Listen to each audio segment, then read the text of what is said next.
right? As we usually do on Tuesday, we try to get a little bit into the Pasha of the week and then draw from it something that would be helpful for us over here to understand ourselves.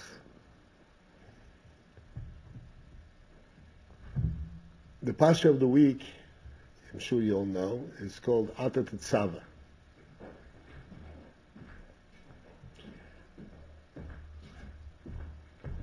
And it speaks about the Big Day Kahuna, the garments for the Kohanim, and then the conclusion of how the Mishkan is to be set up and what Moshe is supposed to do and so forth.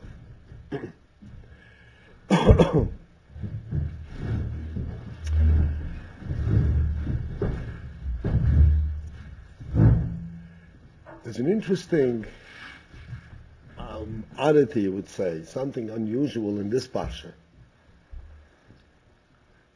in that this is the only Pasha in the whole Torah, you're familiar with this already, the only Pasha in the whole Torah where Moshe's name is not mentioned since Moshe's birth. Since Shmois, the beginning of Shmois. In Breshis, of course, Moshe is not mentioned because he wasn't born yet. But after he was born, he's mentioned in every Pasha in the Torah except for what Tetzaveh.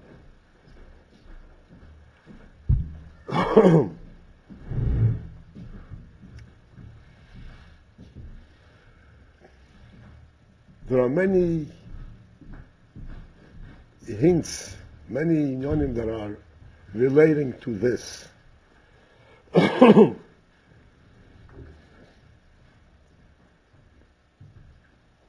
One thing it says that later on in the next Parsha, Parsha Kisisa, when Eden made the Egel, the golden calf, so Moshe Rabbeinu stood up for the Eden and wanted to save them, and he put his own person on the line. He says, he said to Hashem in a very audacious way that only Moshe can do. And he says, I want you to forgive them, and if not, erase my name from your book. I don't want to be mentioned in the book. Moshe Rabbeinu.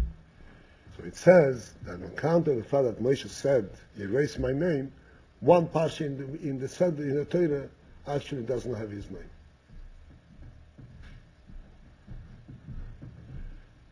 Another Inyan that is also attached to this, that is related to this, is that Pasha Tetzaveh usually comes out like this year. Everybody knows today is Zayin Oder, which is the day of birth of Moshe Rabbeinu, and the day of the passing of Moshe. And Pasha Tetzaveh is usually related to that day. And since Moshe Rabbeinu is mistalik, passes, therefore his name is not mentioned. So it's a remez on Moshe Rabbeinu's passing.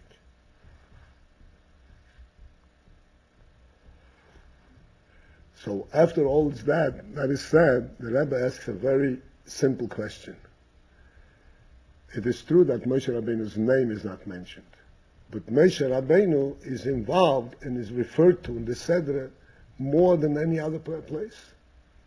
In every place he's mentioned by name, and here he's mentioned as himself, you, which is even a closer and deeper reference than the name.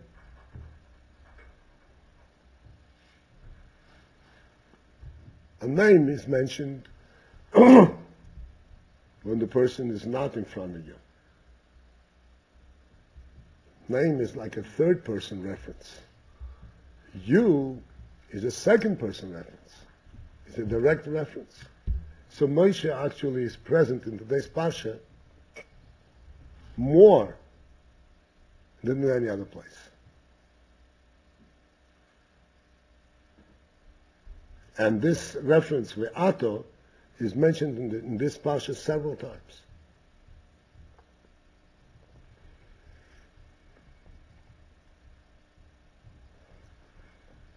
So there are sikhs from the Rebbe on this in principle, on this Indian, and he explains that yes, indeed, Ato is really a deeper reference of Moshe than his name. As we explained, the name is that which a person uses to be called something that he gives to others. Now this is his means of relating to other people. A person does not refer to himself by name.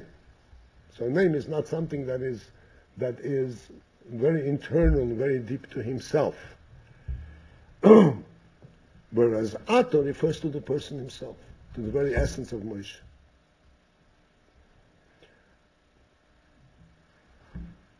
And the Rebbe goes on to explain that in the case of the Maaseh Egel, when Moshe Rabbeinu put himself on the line to save the Yidden, and in fact, what Moshe Rabbeinu put up there is much more than Moshe, the big leader and the big scholar and the big man.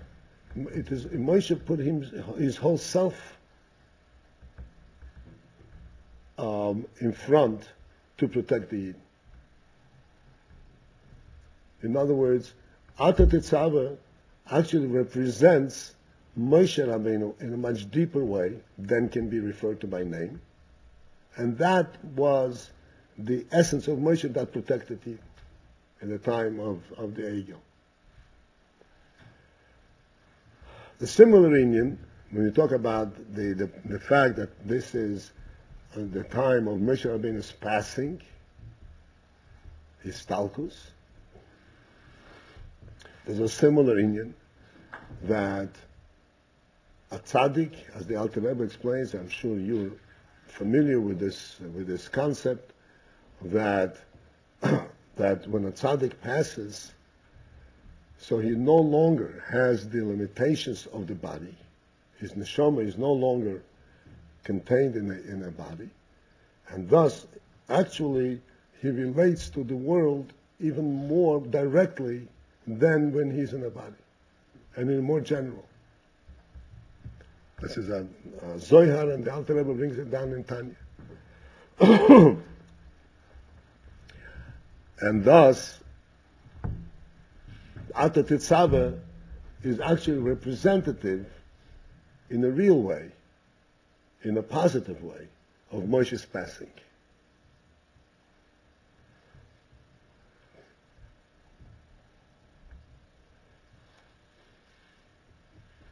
And the point which I wanted to elaborate on today and see how this enlightens us and how this would pertain to us over here is precisely this Indian.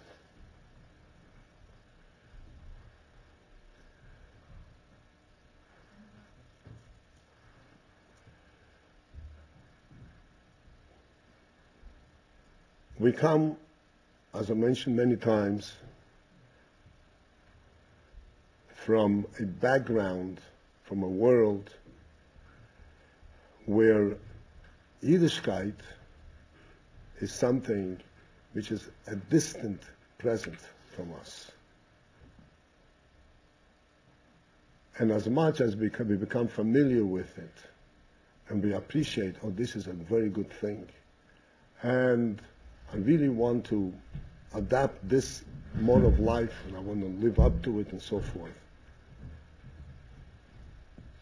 Yet it remains something that we got to know, we got familiar with, not as something as part of ourselves, a part of our essential life. This is something that we learned in later on. We later learned with our intelligence. We learned by experience. But not to say, not something that is essentially me. Like a child who grows up in Yiddishkeit, there is no dichotomy, there's no separation between himself and his Yiddishkeit. There are no two entities there. And that he believes in this, or he is committed to this. He and this and Torah is one thing. As in fact the Zohar says, again this is a quote which you're familiar with, that the Torah and Yidden are one thing. Eraisa and Kuchubri and Yisrael is one thing.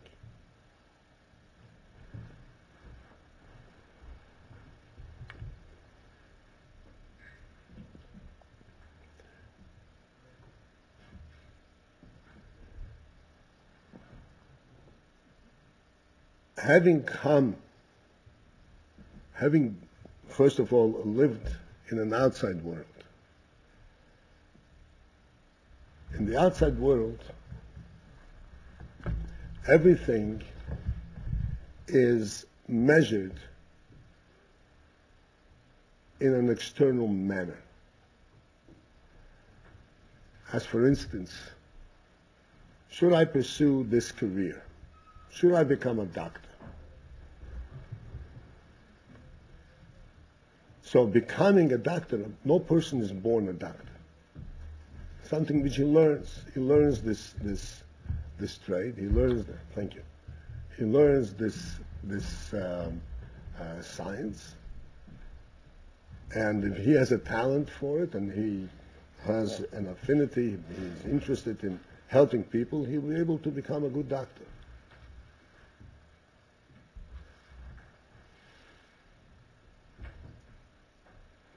But it isn't to say, when you say he is a doctor, we don't mean he as an entity, as a human being is a doctor. He has trained to be a doctor. He has trained to be a lawyer, or he has trained to be a carpenter. It's all employing his talent and his intelligence. And when we come to Yiddishkeit, to Torah, we tend to relate to it in a similar manner. There's an expression, this is a common way of references, he is religious. There's a saying, actually this is from Reb Shamshon Raphael Hirsch. I don't know if you heard of Reb Shamshon Raphael Hirsch. He was a big Rav in Germany who saved German Jewry, actually. Shamshon Raphael Hirsch writes that the Jewish religion is not a religion at all.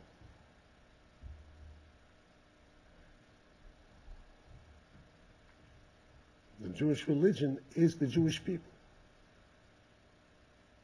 A religion is something which is an add-on to the people, something that they believe in, something, a way that they live. But the Jewish religion is one thing with the people. To be religious by Yid does not mean to be religious, it means to be Jewish.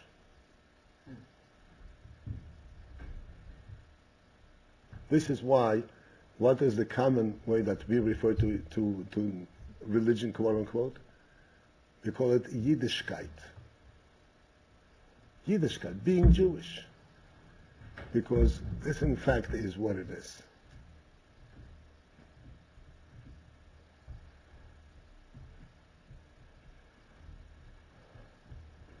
Because that Yiddishkeit means being Jewish.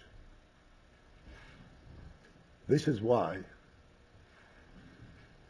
even someone who had been exposed to it started learning about it much later in life, after he had been exposed to all kinds of different things. And he came to it by conviction because he has recognized this is the way to live.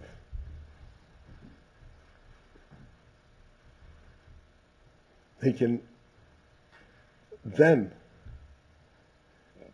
transform completely his world orientation and his self-knowledge to the point where he and Yiddishkeit becomes one thing. The reason for that is because, as a matter of fact, even when he did not know about Yiddishkeit, and he did not know about quote-unquote religion, he was also a Yid. And therefore, this is all one thing with him, regardless of whether he knows about it or he doesn't know about it.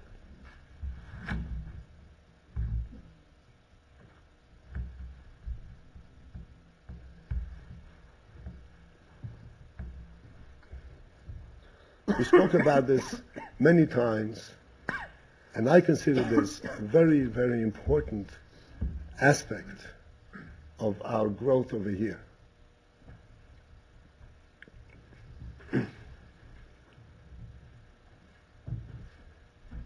Ultimately, in life, if a person goes to work, sometimes he enjoys going to work, sometimes he does not enjoy going to work. Sometimes the work is something which he appreciates, sometimes this is something which he rejects, and he does it because of some reason, because he's forced to. But to be himself is not something that is challenging to him. No person would say, oh, I don't like my hand. His hand is his hand. This is him. And he cherishes it not because it's the most useful or the best hand in the world, but because it's his.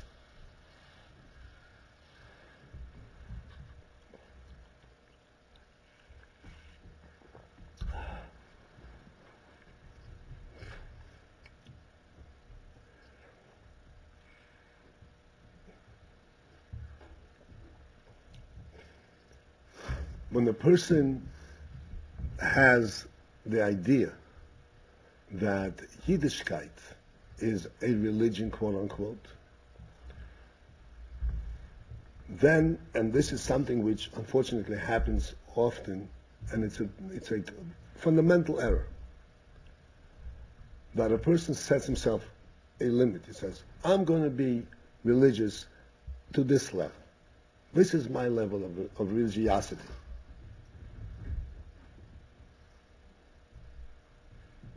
This is the same if you explain to the person and say, this means that you want to be a human being to this level. Beyond this level, you'll be a cow. You'll be something else. Will a person ever limit the extent to which he's a human being? Even when he acts like an animal, and you say, oh, you're acting like an animal, he'd be insulted. Because he's a human being 100%.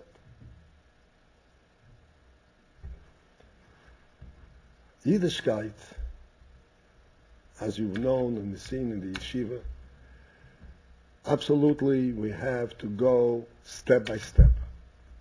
We have to grow perfectly natural and normally. We don't go beyond that which we can understand, that which we can appreciate and we can do well. But we do not set any limits. We do not set any limits. And because we do not set any limits, this is why when we learn the simplest things, or as I illustrated in the past, when a child says an aleph, it says aleph base. He's only reading aleph base, which is just a means to an end, right? The aleph base has to be used to learn the words and then the Torah and so forth. But when a child learns aleph base, he is learning Torah. He's not learning a means to learn Torah. He is in fact learning Torah, because the aleph base is part of the Torah. And because that there's no set limit how far he relates to Yiddishkeit. Therefore, in every little thing, in every simplest thing that he does, all of Yiddishkeit is reflected. When he says aleph base, he's saying aleph base like as a Yid. Why is he saying aleph base? Because he's a Yid. Because he's part of Yiddishkeit. And therefore, the whole Yiddishkeit is reflected in his little aleph base. There's a story in the Gemara I recently mentioned the story, but I don't think in this group. The story in the Gemara is that there was Yochanan Kohen Gadol. I think maybe I didn't mention it here. Yochanan Kohen Gadol, so therefore I can just make a quick reference. Yochanan Kohen Gadol was a great man in every respect, to the extent that he was a Kohen Gadol and he actually entered the Kodesh Kodoshim. And the Gemara says that he entered Kodesh Kodoshim 80 times. And as we know, that entering Kodesh Kodoshim was a very dangerous thing. If a Kohen was not fit for that role, he would simply not come out alive. I don't know if you know this, but it may be something that will be a little shocking. A Kohen Gadol would go into Kodesh Kodoshim with a chain attached to his foot,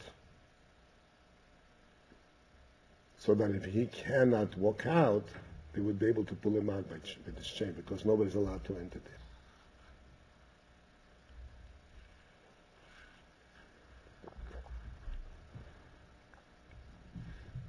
What would happen? What would happen? You're going to die if he's not ready. Yeah. If he is not fit for that, he would die in the Kodesh Kodesh.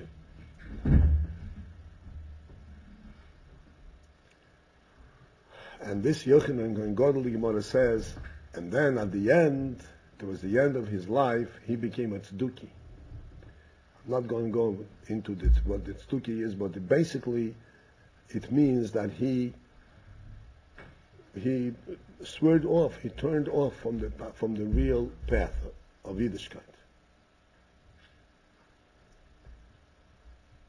And this is really a shocking thing. How is it possible? The simple explanation for this, as the Rebbe once explained, is Yochanan Kohen Gadol, as he said, was a very great man. But our greatness, smallness or greatness, has to always be related all the way to Hashem himself. In other words, why am I reading the Aleph? Not because I'm so scholarly and I know the Aleph. Because Hashem said this is an Aleph, and I'm supposed to read it. And therefore I'm reading the Aleph, I'm reading Hashem's Torah. Whether it's Aleph or the Ronoichi Hashem Elokecha or Shema Yisrael, it's all, I'm always connecting to the real thing, to the ultimate truth, to Hashem himself. If a person reaches a scholastic level, when he says, my scholarship is sufficient, I don't need to relate to Hashem directly. What I know in scholastically, that's enough to make me a real good man.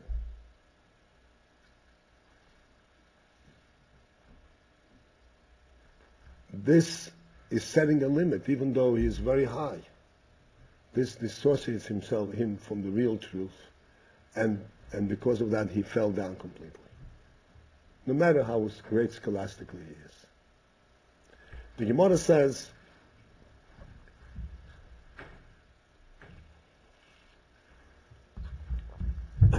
there's a pasuk in Tanakh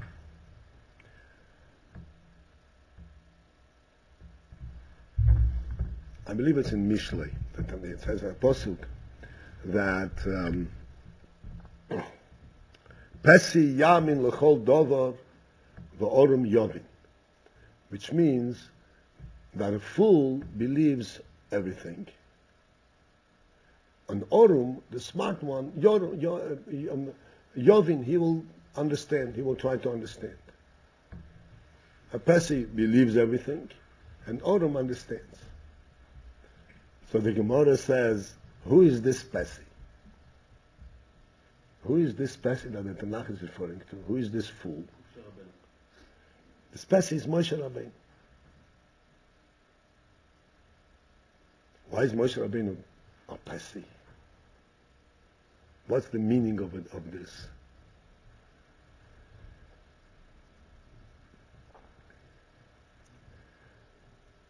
Moshe Rabbeinu was the greatest of men ever.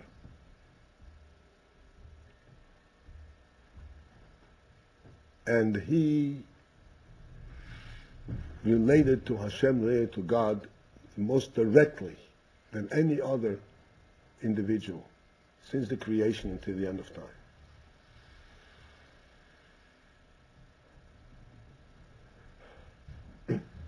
What is the difference between yamin, between believe, and understanding? Understanding means I can give a reason why this is like this. I can put it in perspective. I can make sense of it. That's meant understanding. And the person is supposed to be able to understand because we have to intellectually also relate to Torah. Not just believe, but we have to also intellectually relate to Torah. As we explained one time, that Eden said, Naaseh v'nishma. If you remember just a few weeks ago. That has to be Naaseh v'nishma. We will do and also learn. We have to be able to relate intellectually.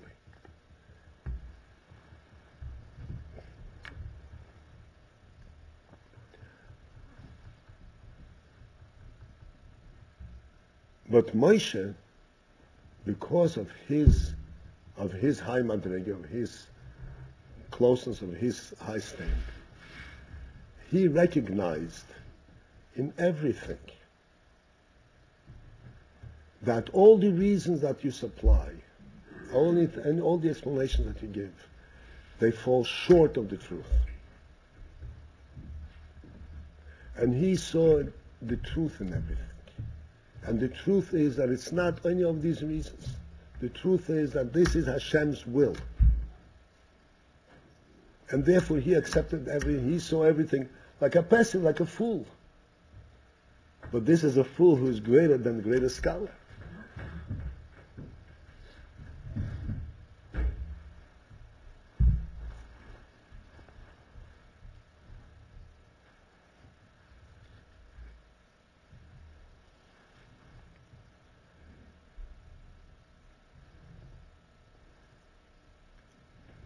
You learn Chassidus.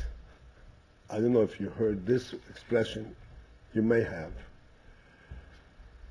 But Chassidus explains and brings down that what is the reason that Hashem created the world?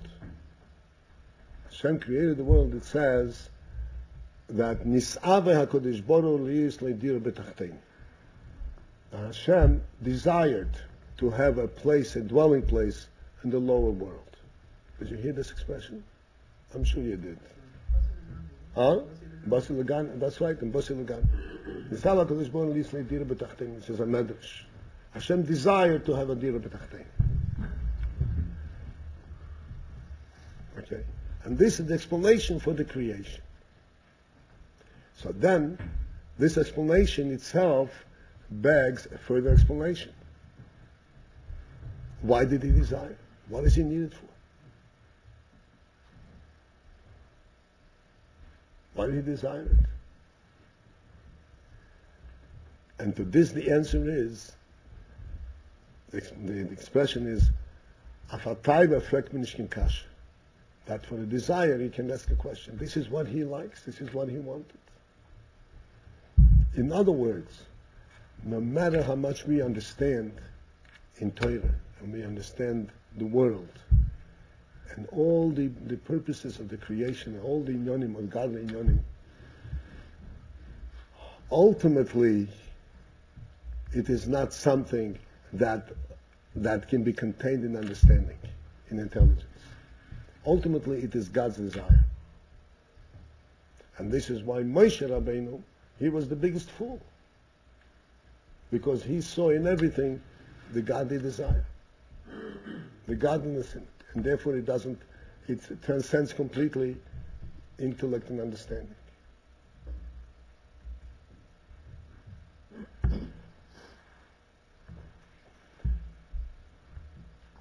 Every Yid, all of us here, this is the great principle that the Baal Shem Tov had taught, that this is the principle of Yiddishkeit.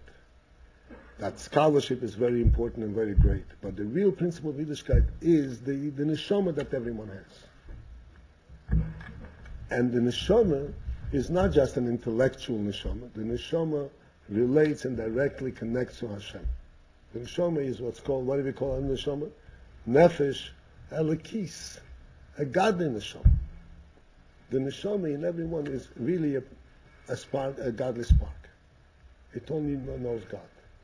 And the world is totally a strange place for it.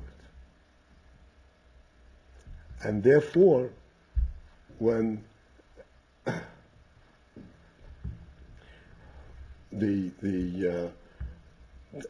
even Ayid, even one who is beginning, who is first exposed, like I said, this as an Aleph, because of his neshama, he connects directly to Hashem. And this is the Baal Shem Tov taught. That the most important aspect of Ayidin is his neshama, not his intellect.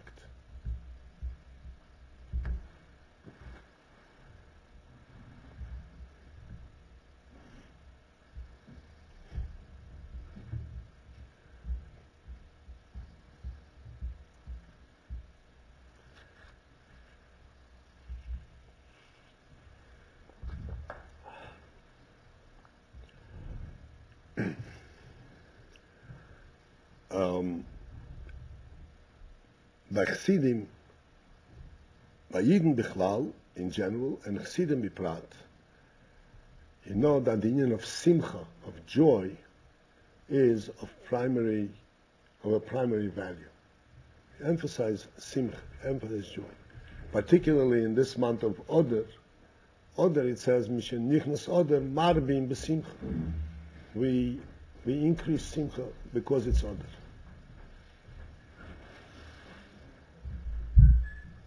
Now, what is simcha? What is joy?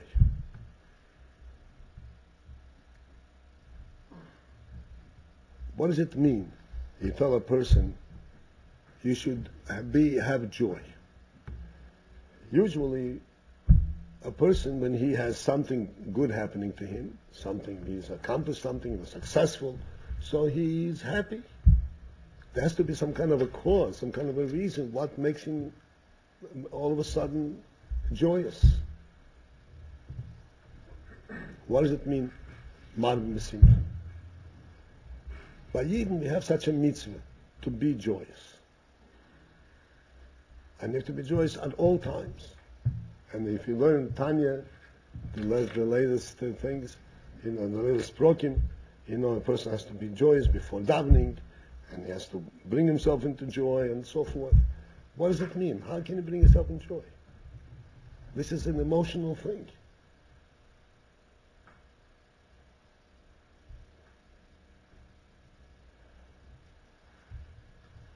The joy the real joy that Yidden express, that Yidden have, is not a joy of any kind of activity and any kind of accomplishment. It is the joy that is inherent in the neshama itself. The neshama is always joyous. The neshama is always joyous.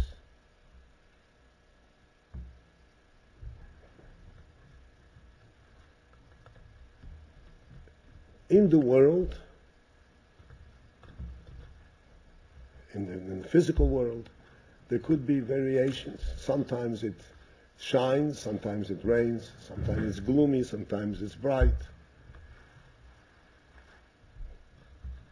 And therefore the moods change based on the various effects that the person goes through. The neshama transcends all of that. Because the neshama is aware of the real truth of life, and therefore the neshama is always joyous. And therefore the commandment we say by Yid, he's supposed to be joyous, he's supposed to be b'simcha. Being b'simcha means that if you do not pay attention to anything that interferes with your simcha, then automatically you're b'simcha. This is the big misunderstanding that we often have. You think that to be b'simcha is something that there has to be a special cause to be b'simcha. If there is a cause for the simcha, then the simcha is limited. The simcha is an inherent state of the neshama. Except that we very often do not allow the neshama, the truth of the neshama, to come through because we are preoccupied with all kinds of different things. When we remove from our thoughts any kind of obstacle to the truth of what we have in our neshama, then the simcha comes out automatically. It's interesting that if a person comes into a place and there is a whole bunch of scholars and they're sitting and learning, does he automatically become a scholar? No. It does not, right?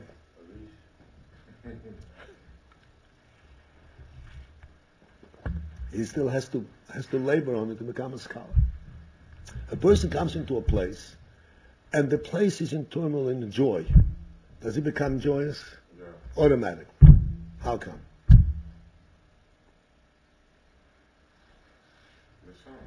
Because that's right, because joy is an inherent principle in the neshama.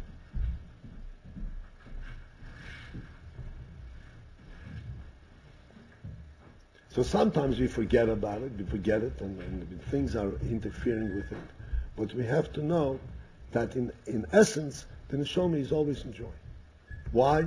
Because from the perspective of the neshama is always really in glory. The neshama is always relating to the truth of the Lakus of Hashem. There is no place for Eis v'chedva b'mkoyme. This is a pasuk that the Alter Rebbe brings down in the Shir Tanya yesterday or the day before yesterday. This is why when it comes to davening or learning, one has to be in full joy, because this is a sign, this means that he's now bringing out his real truth. In order to understand Torah, understanding Torah is only possible with the faculties of intelligence that come from the neshama, not from the goof. The body cannot understand Torah. The body understands weights and measures. The body doesn't understand the concepts of Torah. Only the neshama understands the concepts of Torah. And that's why when it comes to learning, one has to approach it milchatchila, remove all sadness, all concerns, and that's when he'll be able to understand it. Simply because then the neshama is actually coming through and he's a real person. He's not approaching it with his goof, he's approaching it with his neshama. And especially to davening. For davening, it has to be joy. Because how can you approach Hashem? How can you even conceptualize and relate to Hashem if you're sad? There's no real life, no real neshama.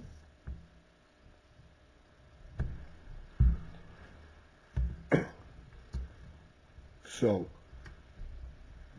all of this is, as it says, is incumbent. This is like a requirement of a Yid.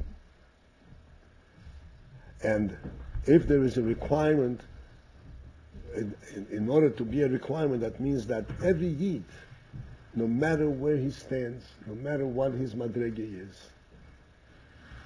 is able to turn around and instantaneously connect to his neshama.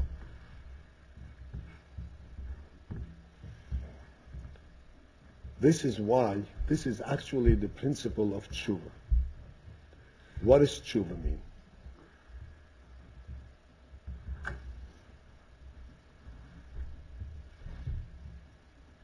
If a person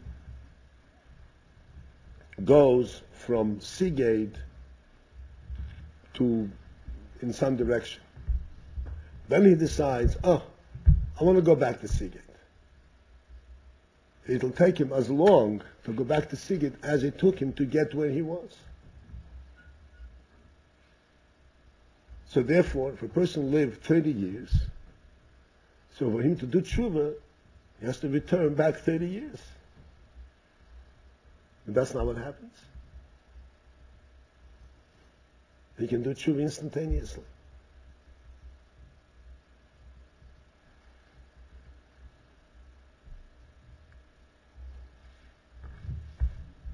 on the moment. The reason is that all the things that were confusing him and all the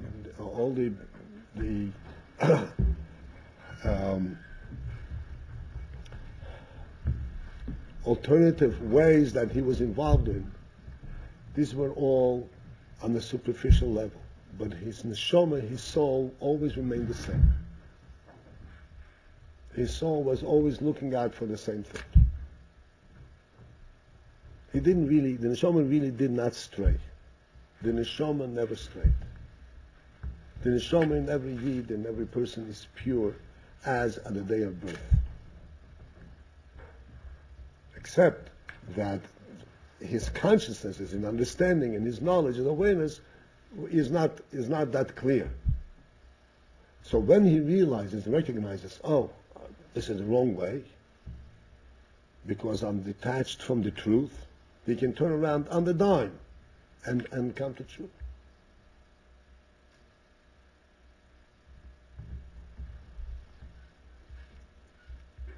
And then he doesn't have to go backtrack all the 30 years that he has spent in getting confused and backtrack. He doesn't have to backtrack. He goes straight to the truth directly. It's very important to recognize this. This is why a yid, when you say to him, now is the time to be besimcha, he can be besimcha instantaneously. He discards everything that's disturbing him, and he goes back to his real self and he says, oh, I'm ready.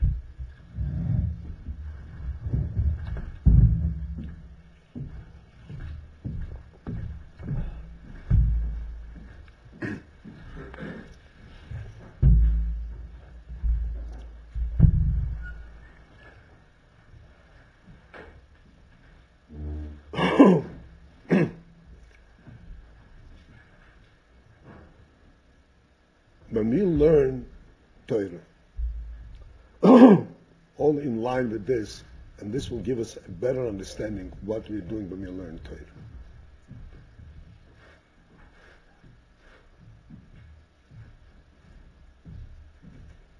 When we're learning Torah, and we are intelligent, we are adult people, and we try to understand what it is that we're learning. And to us it seems that the value of my learning is to the extent that I understood what I learned. So that which I understood, I absorbed. This is what I know.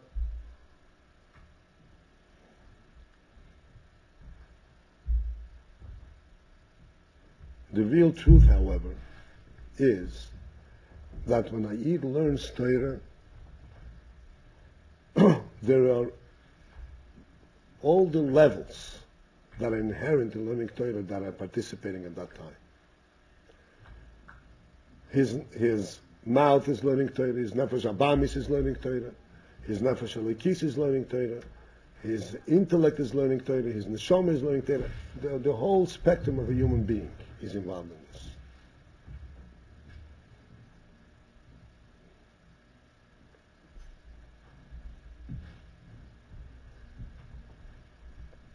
And thus, the learning itself, the act of the learning, just like a child when he learns, the act of the learning itself actually permeates the very person. And he actually, just like we discussed at one time, just like when a person eats bread, he does not necessarily have to understand what happens to the bread when he chews it up, what happens to the bread when he swallows it, and what happens to the bread when it gets digested and disintegrates in his body and gives him health. He doesn't have to know it. It's automatic. If he eats normally and he chews it up properly and he allows it to swallow and to be digested, it'll give him health, it'll sustain him. The same thing is in learning Torah.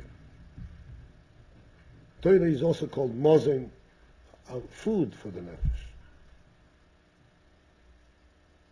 When a person approaches learning Torah in purity, knowing that this is Hashem's Torah, and it's not limited to the extent, to his intellect, to the extent that he understands it. So then there is everything. Everything is participant. His intellect is participant to the extent that the intellect is able to take it. But at the same time, he also knows that he's learning Torah, which he absorbs, digests, and allows it to enter into his very person. This is why, I'm sure you noticed, and most probably many of you wondered when we come into yeshiva to learn, when you go into a library, a public library, and you see quote-unquote scholars sitting there and studying, you don't hear a pips. You can hear a pin drop.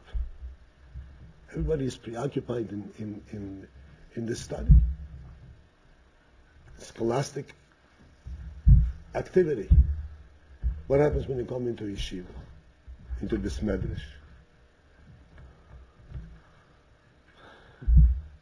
Everybody is learning out loud. So you say, what do you mean learning out loud? You have to think. What are you learning out loud? And all of a sudden somebody bursts out in a song.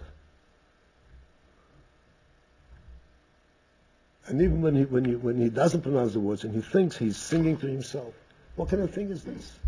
What kind of learning is this? That's not a scholastic activity.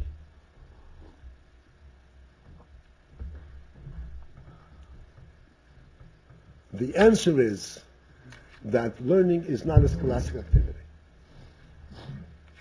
Learning is a full person, like it says in the place Pasha, Ato. The whole person learns, not just his intellect. His whole person learns. That's why he pronounces the words out loud. The Gemara says, this is the Gemara, in fact, the Gemara says, there's a posuk, Arucha b'koil shmura. I don't want to go into the whole thing. The Gemara says, Im arucha b'chol ramachi vorim misham mishtameretz. If the Torah is arucha, permeates all his limbs, all 248 limbs, mishtameretz, then the Torah is safeguarded. It stays there. The Torah does not stay in just because one studied it in memory. Staying means it permeates his whole person. When a person learns in a scholastic manner, then he knows only the scholastic aspect of Torah. That's not Torah. That's the scholastic, that's the logic of Torah. Torah is God's word. And it has this learning in this manner is similar to a person sitting down and figuring out how does bread feed a person. So no matter how much he will figure it out, how bread feeds a person, sustains a person, it's not going to give him sustenance. He's going to know about it. It's not going to give him sustenance. To give him sustenance, he has to eat it. Eating means that his whole person is involved in eating it. This is why the process of learning Torah is totally different than any scholastic activity. Because it's not a scholarship process. It's something which transcends scholarship.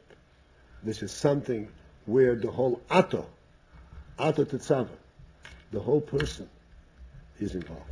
And if it's not the whole person is involved, then he can learn and become a scholar and know, but not mishtameres. It doesn't really give him sustenance. It's not safeguard. It doesn't give him real life.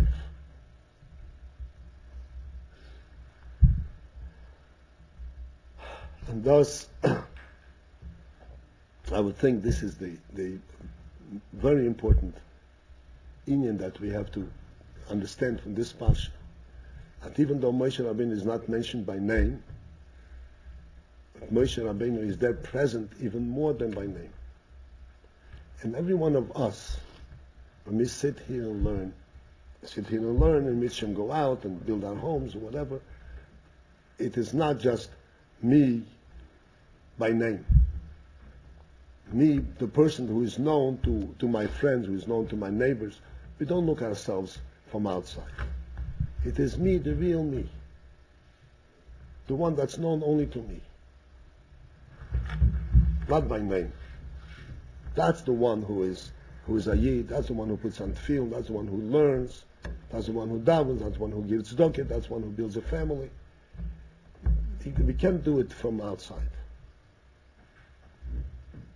That's the Ato Tetzaveh, the Moshe Rabbeinu himself, and every Yid has his Moshe Rabbeinu himself.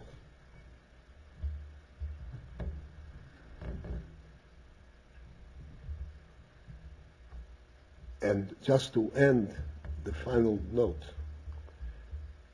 we have to understand, having elaborated on this, we have to understand, if ever we have a sense of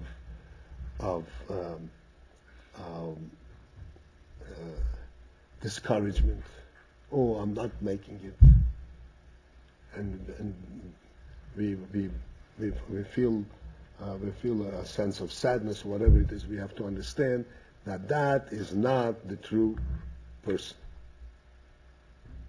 This is something which comes from outside. It does not define the person at all. It doesn't define a Yid. And it stands in between and doesn't allow him to recognize who he really is. A Yid is never desperate, can never despair. Even if he went 30 years in the wrong path, all he has to do is turn around and he's right there in the right place. He's right there in the right place. There is a story in olden days during the Sultan, the Turkish Sultan, they had all kinds of different things. You know, they knew that the Yidden are very smart and very wise. And anything that came to his mind, he would go and call up Moshke. No, you have to give me the answer, or else I'll throw you into jail. You know, they had no. So he called up this Rav and he said to him, "Where is the middle of the earth?" What is what? The middle of the earth. So the scholar goes and he walks around back and forth in the room and says, "Right here. Right here."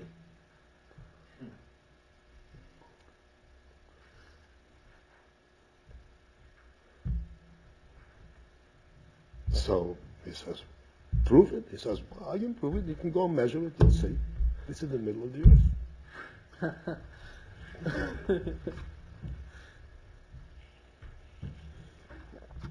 The point which I want to make is that the middle of ourselves, the middle of our neshama, the center, is always there the same. We always have it. And anything that confused it is all something which is shareable, which interferes with the truth. Yes, indeed, we want to be able to connect to our Yiddishkeit intellectually and emotionally. There's no question about it. We really want it, and we want to get it. But we have to know that the first thing how to get it is by allowing the neshama to come forth. Not by scholarship we will get it. We will get it by opening up and saying, "I'm a Yid 100% before I even start." Then when I come to learn, I allow the Torah to seep in my whole person. So any amount of Torah that I learn, it already sustains the whole person.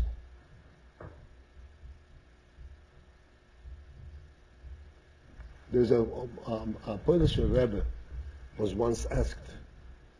The reason I say a Polish because that's the Polish Rebbes had very sharp, very profound, very short expressions, short Wörterlich. In Lubavitch, it's given Maimorim, it takes hours. But in Poland, we have a word. So a Polish Rebbe was once asked, "Where is God? Where is Hashem?" And he said, wherever you allow him in, wherever you allow him to come in, we just have to allow our real self to come in. And then automatically we have it. Of course we have to learn and we have to develop in scholastically and emotionally and Tanazach. But the only way to do that, we have a klal. We cannot transform a cat into a human being. If we are going to teach Torah, it's because he's already a human being. So we have to come in and say, okay, I'm here 100%. Now that I'm a human being, now let me learn Torah. We cannot change from one who is not a Yid into a Yid. One who is a Yid, when a Ger becomes a Ger, he's a Yid. We can't make from non-Yid to a Yid. One who is already a Yid, he is able to absorb Torah. So we have to come to it and know that we are 100% Yid. Not that by learning will make us into Yid. And by coming to it, this wholesomeness, this is what allows us to be able to learn and understand it and absorb it. This is the hero, this is the principle of this parsha. It says, Ato. Ato is Moshe Rabbeinu in his whole self. And every one of us has to know, every one of us has names and intellects and so on. When we come to, who are we? Me. I am Hashem's servant, and this is what I am. Not by name. There's a story that's told that a Russian Tsar, I believe it was Nikolai, it was a true story.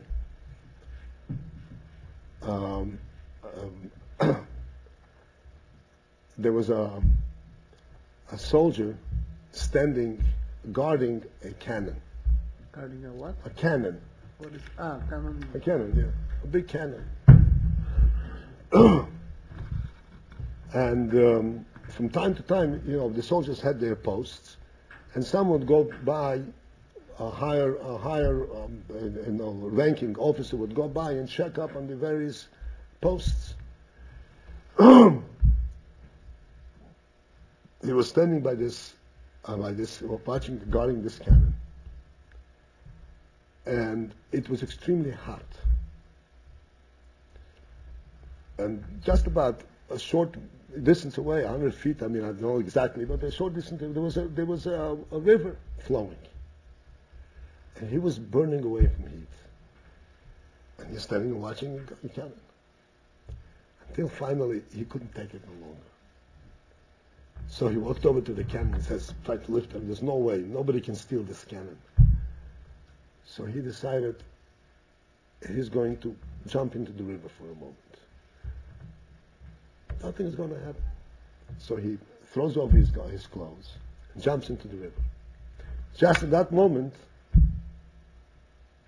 the Tsar himself appears. Tsar himself appears on this post.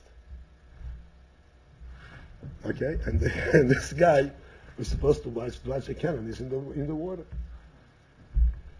and he's without clothes.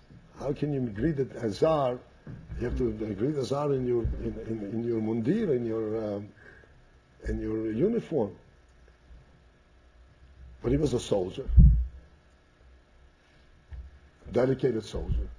So he comes right out of the water just the way he is, and he salutes, and he says, Your Highness, or whatever the reference is, who serves you? My uniform or me? I serve you, I'm here. And the story is that he got away with it.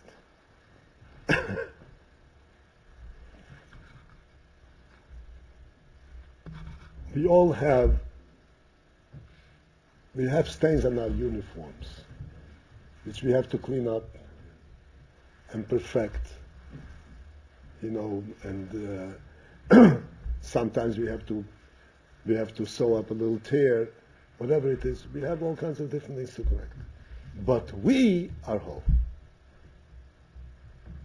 The uniform can get soiled, but we are whole. We have to always remember that, and not allow anything to set in of destroying our morale and putting and discouraging us. You will learn, for those who learn in the class in Ranat, we learn that the whole purpose of the neshama coming down in this world is in order to face obstacles. Because these obstacles bring out the deepest quality in the neshama. So all the obstacles that we had are all for the purpose of bringing out the deepest aspect of the neshama. They're not real. They're absolutely not real. And if we recognize that the neshama is whole, then everything just disappears. So Rebbe should help all of us here to stand, never to allow any kind of discouragement. This is the worst. Bachsidim, there's an expression that atzvus means to be sad, is the first, is a Yisa Deiraisa, is the most, is the prohibition, is the Torah prohibition. Because atzvus is the source of all bad things.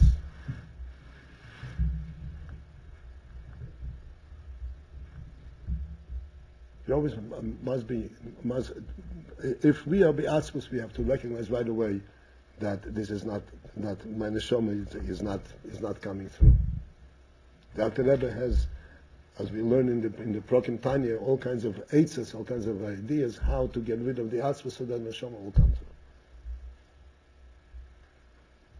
But even if we're not successful, in destroying the atzvus, we have to still remember that it's not me. That's not the whole thing. Very important. So we don't really accept it so seriously. We don't really think, oh, that's the real thing. I'm not making it, chas v'sholom. There's no such thing. There's no such thing. And if we come and we eat, we absorb the Torah full-heartedly, with a full mind and full heart, and a full person, then the Torah sustains us, and over a short period of time, we turn around and we don't recognize ourselves. That which we couldn't understand a week ago, all of a sudden makes perfect sense. How do you know? Just makes sense. Because we started eating good food, healthy food, and now everything is functioning, and my mind opened up, my heart opened up, and everything makes sense.